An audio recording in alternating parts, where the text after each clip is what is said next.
Get ready with me part 36। এটা হচ্ছে সরস্বতী পুজোর স্পেশাল একটা লুক। সরস্বতী পুজোর দুদিনই কিন্তু মায়েদের স্কুল গেছিলাম, আর প্রথম দিনের যে একটা গেট রেডি ভিডিও সেটাও আমি পরে শেয়ার করব। এটা ছিল সেকেন্ড দিনের একটা গেট রেডি ভিডিও। আর স্কুলে গিয়ে এত মিষ্টি মিষ্টি সাবস্ক্রাইবারের সঙ্গে দেখা হয়েছে, আর তাদের এত মিষ্টি মিষ্টি কমেন্ট পেয়েছি কি বলবো তোমাদের। কিছু কিছু ক্যাপচার করেছি, এটা তোমরা দেখতে হবে সরস্বতী পুজোর স্পেশাল মিনি ভ্লগে, যেটা আমি দিয়ে দেবো লিঙ্কটা, গিয়ে দেখে আসতে পারো। সরস্বতী পুজোর দুটো লুকের মধ্যে এটা ছিল আমার সব থেকে ফেভারিট আর গর্জাস লুক। ফার্স্ট দিন খুব একটা গর্জাস সাজিনি, হালকা করেই সেরেছিলাম, কিন্তু এই দিন আমি একদম গর্জাস করে সেরেছি, দেখেই বুঝতে পারছো। এখন আমার মেকআপ ডান হয়ে গেছে। এখন আমি পরেছিলাম টিপ, আর তারপরে পরেছি কিছু হ্যান্ডমেড জুয়েলারি। এই জুয়েলারিগুলো চাইলে তোমরা আমার কাছ থেকে পারচেস করতে পারো। আমার ফেসবুক পেজের নাম হচ্ছে সাজসজ্জা, তোমরা ফলো করে রেখো।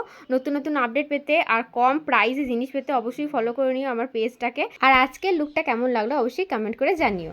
आज बाहों विच तू मैनू पर ले, आज अपना मैं